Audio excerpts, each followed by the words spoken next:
I can't believe it's been almost 3 years since the last SRAM XPLR group launched. That was a really popular group. The expectations that the gravel world is going to put on this new group set are staggering, especially considering gravel is the fastest growing segment in the sport. If this is to be the new flagship group, it has to be not just an improvement, but a massive leap forward. And even if they manage to leapfrog the competition, is it enough? Is it enough to quiet the naysayers, the SRAM haters, the never SRAM crowd? Here it is, after 3 years, the new 13-speed SRAM Red XPLR AXS group. SRAM seems to wait just a little bit longer than other manufacturers to release their new groups, but 2024 seems to be their year. They've released not just this group, but also their flagship road group. Now, if you've clicked on this video, you want to know what's different, what's new, and if it lives up to the hype. It's going to be a little bit longer than normal, so I'm going to run through the specs. I'm going to share my thoughts on the group's performance after riding it for a few weeks, where I feel SRAM might have missed the mark, and where I think they nailed it. I'll post chapters in the video, so feel free to skip around depending on what you're after. I think when you first see like the zoomed out view of the entire group, your eye immediately is drawn to the new Red XPLR Derailleur, at least mine was. It's unlike anything that I've seen in the past. I mean, aesthetically, the size, the shape of the derailleur, the cage, the pulleys, the way the batteries tuck kind of neatly into the derailleur, and of course the way that it's mounted directly to the frame. There's no derailleur hanger, as of course it requires a bike that is UDH compatible, and we'll talk about that more later. SRAM says it's built to take a beating with features like the magic wheel, which allows the lower pulley wheel to keep spinning, thus keeping your chain moving despite sticks and debris making their way into the pulley. While it's built to take a beating, it's also built with simplicity and precision in mind. It has no adjustment screws, keeping the setup super simple, and it has a mountain bike inspired clutch. It's pretty genius. When you first hold the new Red XPLR cassette in your hands, you'll be shocked at just how light it feels. I mean, for its size, for a cassette that goes from a 10 all the way to a 46, it's seriously impressive.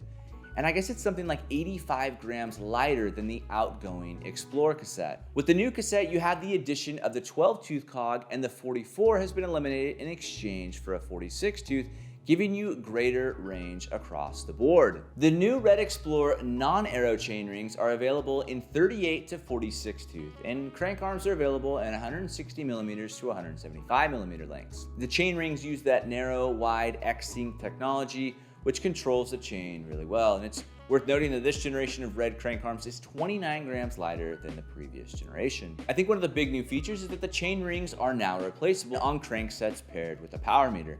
This has long been a complaint about SRAM, that if your chain rings wear out and you have a power meter, you have to replace not just the chain rings, but the power meter as well, and that gets pricey. I think it's safe to say that SRAM has been reading the comment sections and listening to current and past customers. The power meters are now simply referred to as the SRAM XPLR AXS power meter. No longer is it referred to as the Quark as it's been in previous generations. The power meter still features the same great accuracy, great battery life, and right and left leg balanced power. If you've never used a SRAM power meter, my experience has been that they're super straightforward and headache free. They don't require any magnets, they're accurate, and because they're part of the AXS ecosystem, firmware is regularly updated when you connect to the SRAM app. It's super simple. I don't think you could talk about this group without talking about the new shifters and brake levers. I think they're improved in just about every single way. These are the same ones that we see in the new Red AXS group that I've got on my tarmac, and I've had a chance to ride them for quite a while. I think they're better. The angle and height of the hoods has also been improved. You don't have such a steep angle there that you have to kind of like bend your wrist to get up. So if you're one who likes to rest your hands on the hoods, this is going to be a welcome improvement. I think the braking modulation is also much better. Just simply the way that the brakes bite. Even just aesthetically, I think they look so much better. In photos that I used to take of bikes, I feel like the hood always just looks so big and almost like it was disproportionate to the rest of the shifter. The new hoods also feature bonus buttons which allow you to quickly shift with your hands on the hoods. These buttons can be programmed to perform certain tasks on your bike computer and operate your AXS dropper post. SRAM says that the new Red XPLR AXS group requires 80% less effort when braking from the hoods and 33% less effort when braking from the tops. Now, I have no way to validate those numbers, but I can tell you that the brake modulation has dramatically improved. There's more bite, it feels like you can feather them a little bit better. It's kind of hard to describe, but it's another appreciated improvement. Now, functionally, everything works seamlessly within the app. My particular media group set is a pre-production model, and it paired and connected seamlessly with the app in typical SRAM fashion. It came with the latest firmware already installed. I just had to pair the group to my bike computer, and I was off to the races. Some SRAM groups now come with a Hammerhead Karoo. I use Wahoo computers, and look, they paired totally seamlessly. Now let's talk about compatibility, because like iPhone advancements, nothing is more frustrating than having your old accessories become obsolete with a new phone. The new Red XPLR AXS group is compatible with your existing AXS batteries, works with your existing XDR free hub, and is compatible with all Rode flat top chains, not T-type chains. It's compatible with 1x-Arrow chainrings in 48 to 52 tooth, which is what I believe we saw some teams and Valtteri Bottas riding at Unbound this year. Let's talk UDH, or Universal Derailleur hangers, because this group will require a frame with UDH interface. In other words, the ability to directly mount the rear derailleur to the frame without the use of a derailleur hanger, which has arguably been a weak point in a bike. Just ask anyone who regularly travels with their bike on an airplane or has ever had their bike fall over on the drive side. I've been preaching for a while that if you're gonna get a new bike, especially a gravel bike, make sure that it's UDH compatible. That's what I meant when I said UDH compatibility is more future-proof. I had the NV Fray, which is UDH compatible. I previously had the Crux, which is not UDH compatible, and this drivetrain wouldn't have worked. Maybe various brands will come up with adapters in the future, but for now, you'll need a UDH compatible frame set. The total weight for the new SRAM Red XPLR AXS group is 2,488 grams with a power meter, and if you compare that to the previous generation, that one was 2,706 grams.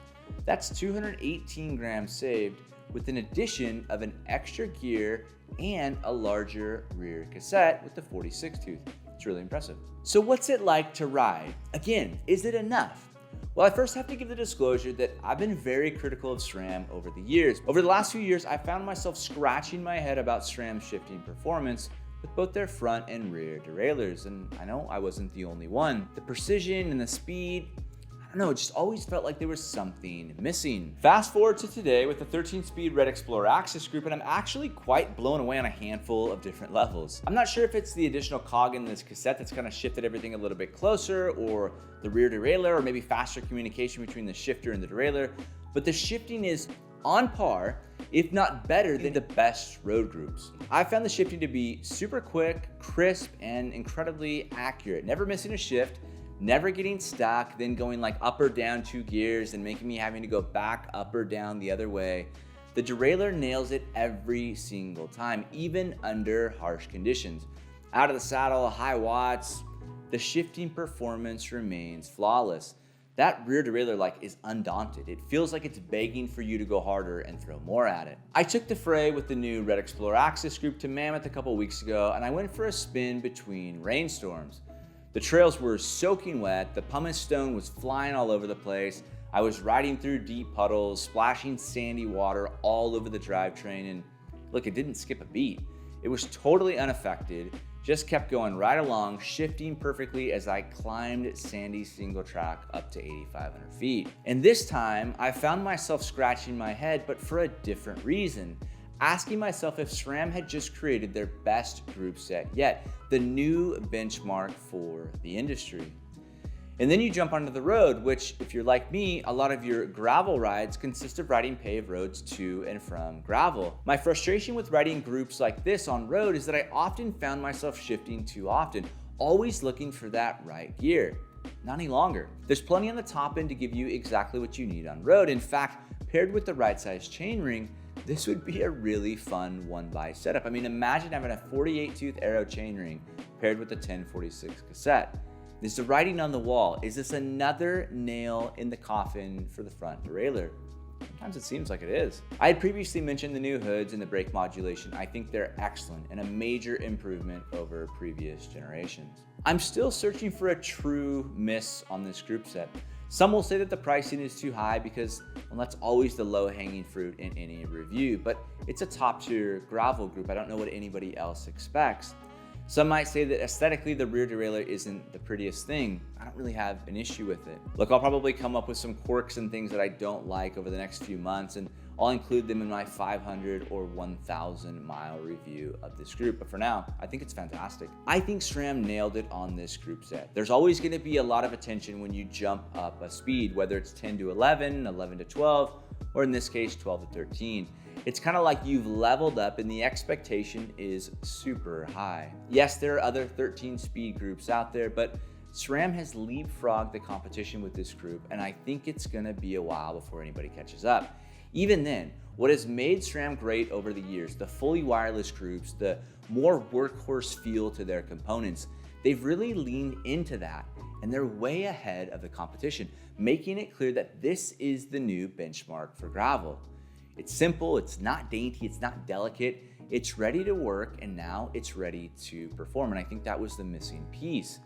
And it performs flawlessly, and that is exciting. The total for this group is $3,979, and that's with a power meter. If you decide to go without a power meter, you save $450, and it's $3,529 for the complete group. So the question remains, is it enough? Well, I think that it is, and I think that it will be for quite a while. I think SRAM has really jumped ahead of the competition in a real way, and they've produced a group set that performs exceptionally well, quieting a lot of the SRAM critics, myself included. And I think that's frankly because SRAM started listening, and I have to applaud them for that. It's not easy, but the result is this fantastic group that we have here today. And yes, it's classified as a gravel group, but I wouldn't hesitate to put it on the right all-road or road setup and enjoy the sweet simplicity of a 1x drivetrain. Huge thanks to SRAM for getting this group to me early so I could put enough miles on it to talk about it today. It's been an absolute blast. Also, huge thanks to Cam, aka Mr. Saturday Night Special, for helping me out with the build and for just being an all-around good dude. Anyways, thanks for watching. Until next time.